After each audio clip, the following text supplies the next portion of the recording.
Hello students, welcome to Tsate Group of Education.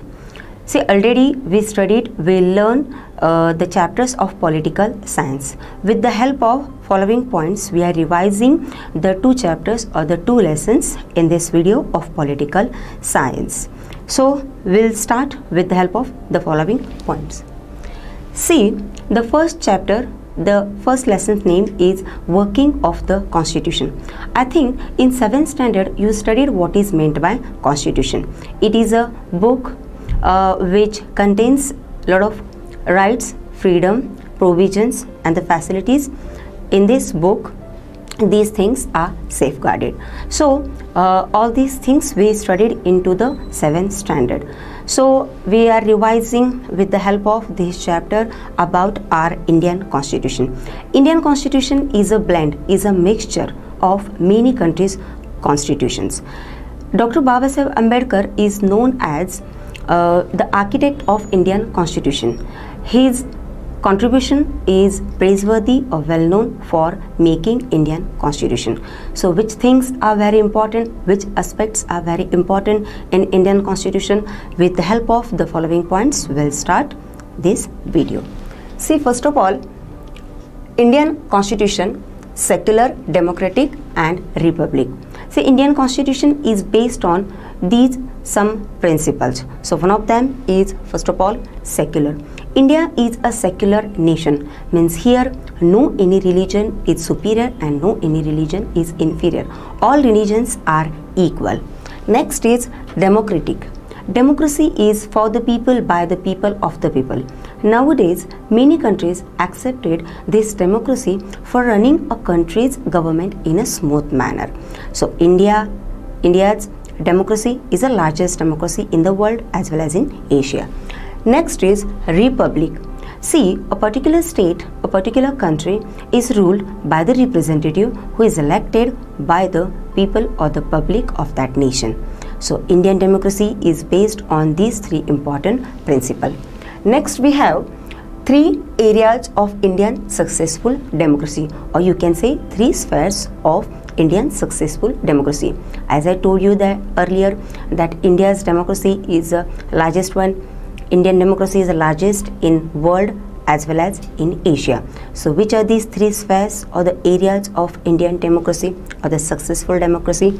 See here, first of all, political maturity. In the main point of political maturity, the three again sub points are there. So we'll see about that. First of all, representation. See, representation, it is related to the representative, means we are choosing our candidate which is honest, which is an ideal, and who is putting our demands and complaints in front of the government. That person is known as our representative. So he or she is going into the Lok Sabha, Rajya Sabha, means legislature bodies. Next we have people's participation. See, this is the core of democracy. Without people's participation, democracy is incomplete. Means here public support or people's participation is the one most important aspect of Indian democracy. Next we have free and fair elections.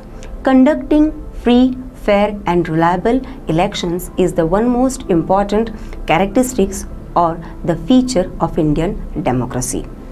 Next we have right to vote, largest number of voters.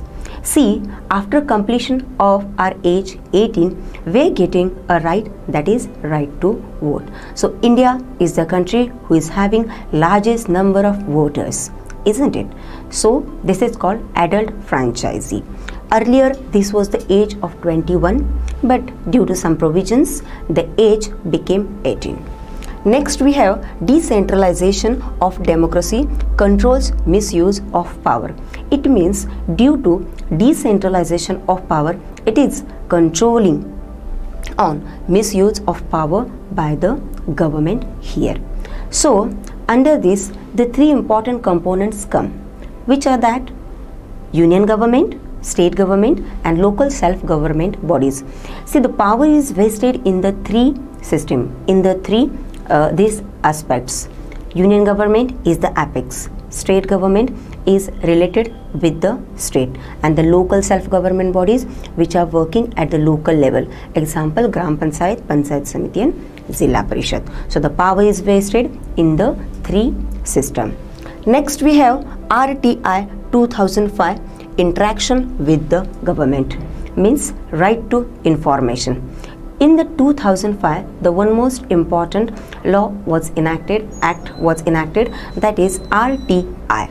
So it is called right to information. With this act, with this rule, there was an interaction with the government of the people. It means due to this, we are having the transparency and accountability of the government.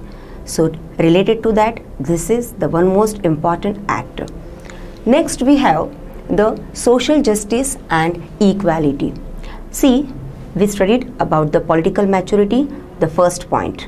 Then this is the second, or the B, social justice and equality. Social justice is related to have a dignified life in the society.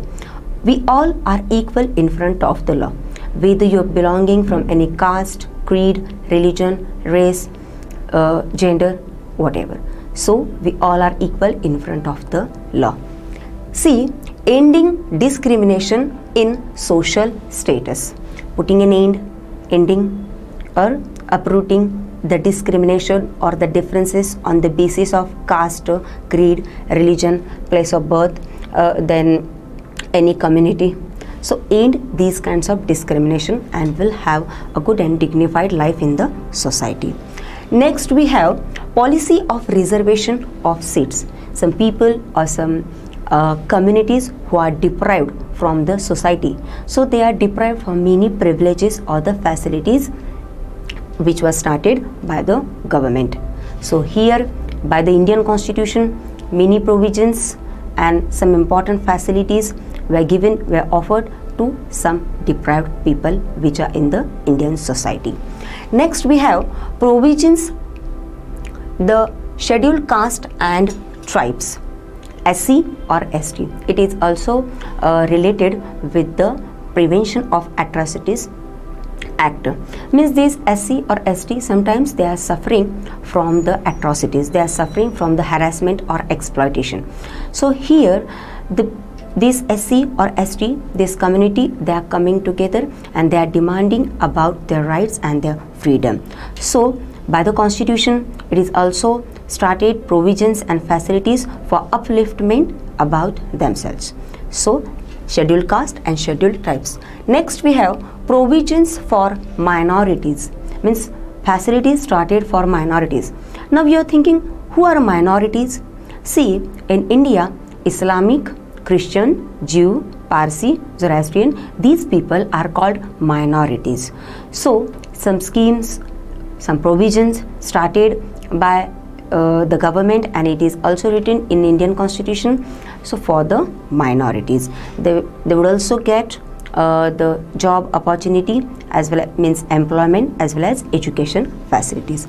Next we have laws relating to women and provisions for representative. See, from the earlier period, or you can say from the ancient period, women is considering as the secondary or subordinate position in the society. So whatever about her empowerment, about her progress and the development, and will get a dignified life in the society. So some laws were enacted. So with the Dowry Prohibition Act and then the various types of act related to education. So by the Indian Constitution, some acts or some laws were enacted for the upliftment and the empowerment of women. Provisions for representation. See, earlier 33% reservation for women in the politics, it was there, but today many states were accepted 50% reservation for women in the politics or in the local self-government bodies. Next we have equal share in property. Women is getting equal share in the property of her husband, her father and her brother. Next, Dowry Prohibition Act. As I told you that dowry is an illegal activity. So ending this dowry system, so started the one most important act against of dowry, Dowry Prohibition Act. Next, Act Against Sexual Harassment.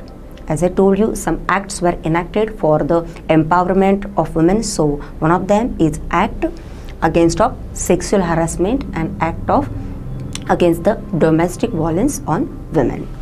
Next we have role of judiciary.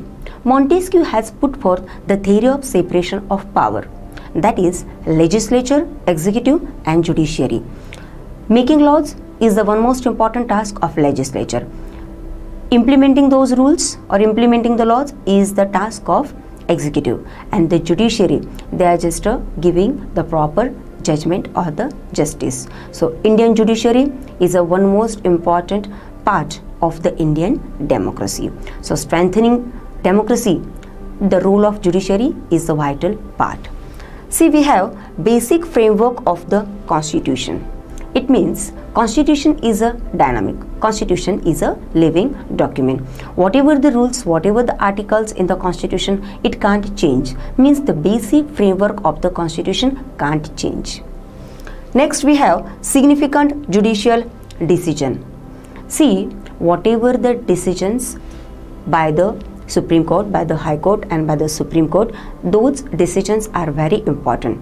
Means on some issue, Supreme Court is giving, or the apex of the judiciary, they are just giving the proper judgments on some issues.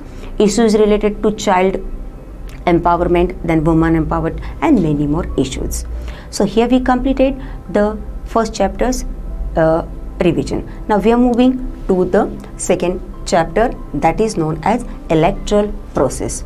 Electoral process is related to election process. It means in India we are choosing our representative with the help of election system, with the help of voting system. So how India's election system or this electoral process is continued? So we are looking about that. Chapter 2, electoral process. See, as we know that India accepted democracy. Today, direct democracy is not applicable, so we accepted indirect representative democracy. In the democracy, two aspects are very important, that is election and representation. In India, elections are conducted after every 5 years. It means after a particular tenure, after a particular interval, we are conducting the elections. The next is the representation. As I told you earlier that we are choosing a representative with the help of the public support, with the help of voting system. The person, the candidate, the representative who should be ideal, honest and efficient. Whatever the demands and complaints of the people, it should keep in front of the government. Next we have free, fair and reliable electoral process. As I told you earlier that free, fair and reliable means conducting in this manner the election is the one most important feature or the characteristic of Indian democracy. It is not possible, it is not so easy to conduct the election in the most populated country like India, but it is possible with the help of Election Commission. Next we have Election Commission. It is the one most important body which is managing whatever the problems, the issues and whatever the system related to the electoral process. So election process is the one most important autonomous body. So see, it is an autonomous body, means with the help of Article 324 in the Constitution. So this Election Commission was established. This Election Commission was set up. As I told you, an autonomous body, Election Commission. There is Chief Election Commissioner and other commissioners who are appointed by the President of India.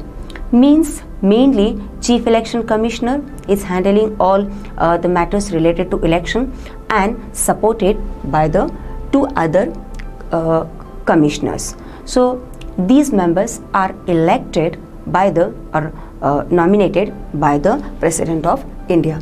Next we have functions of the Election Commission. You can say functions or the tasks of the Election Commission. As I told you, it is an autonomous body. So whatever the rules and the criteria related to Election Commission, so it is just also given in the framework of the Constitution.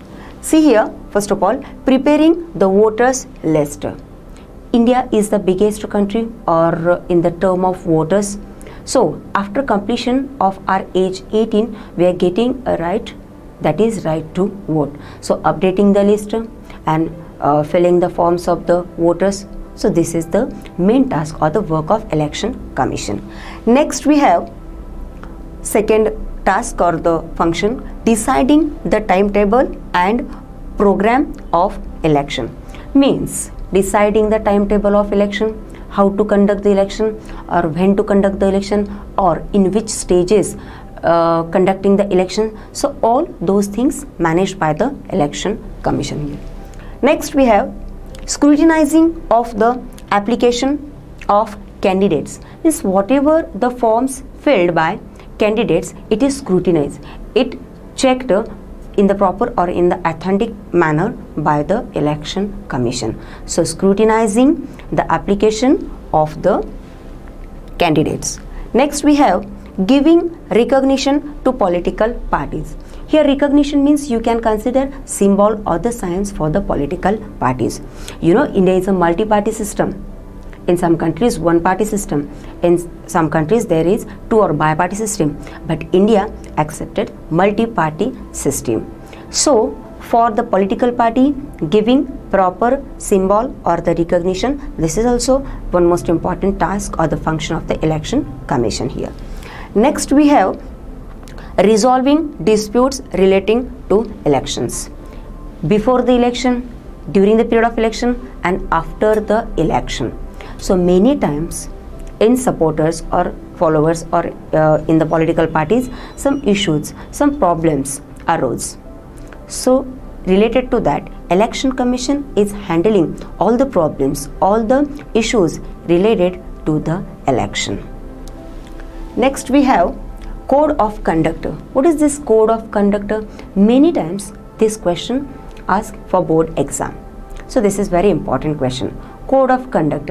It is the one most important measure or the tool keeping control over the malpractices which were happening during the period of election. So see mainly that ensuring free and fair election means accepting this measure, accepting this Code of Conduct, we can keep belief on the Election Commission or on our government that we are having free and fair and reliable elections, isn't it? Next we have rules followed by all. Means this Code of Conduct, this measure or this rule was followed by all. Here all means what you are considering? Here all means by the government, by the representative political parties and by the public also. So the Code of Conduct is a one most important measure or the rule followed by all or obeyed by all. Next we have the challenges conducting free and fair elections. Means in front of Election Commission, which challenges are coming while conducting these free, fair and reliable elections. So we are having these points. See here, first of all, misuse of money. It means Election Commission is keeping control over the political parties and over in this system that there should not misuse of money. Next we have criminalization of politics. During this period in the election or before the election, some candidates, they are belonging from the criminal background. So they are contesting election, winning election and establishing getting the power, establishing the government. So it is totally avoided, it is totally prohibited, means stopping, ending of criminalization of politics. Next we have family monopoly. It means whatever by a particular family the power is continued. So end of this family monopoly, end of this family dominance.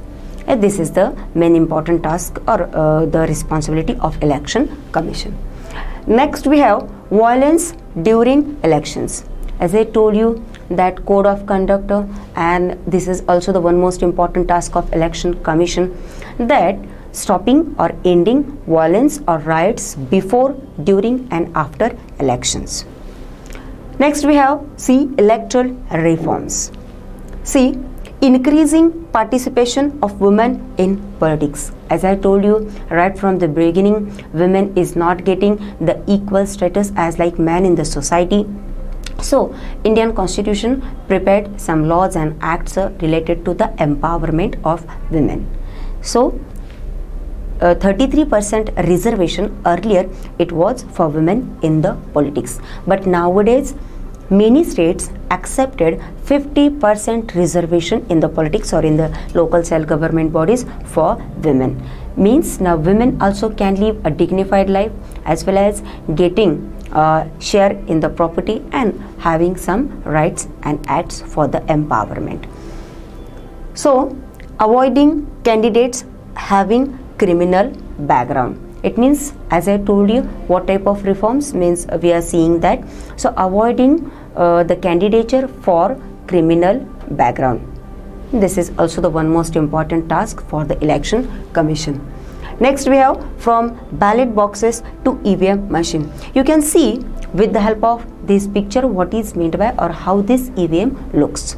See, earlier in this into this election or in this voting system, ballot boxes were used for the system of voting, but it was totally endangering to the environment. So acceptance of EVM is the one most important factor for the electoral process. In the decade of 1990, Indian government accepted, or the election commission accepted, this EVM, means electronic voting machine. You can see with the help of the picture how it looks. So use of EVM from 1990. As I told, from the decade of 1990, the use of EVM is a kind of a beneficial for the Indian parliament or the government here. Next we have improvement in entire process, means accepting or the acceptance of this EVM.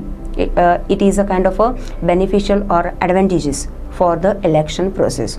So this boosted strengthening democracy as well as having a good direction to the electoral process. So here we completed the second chapter's revision. Thank you.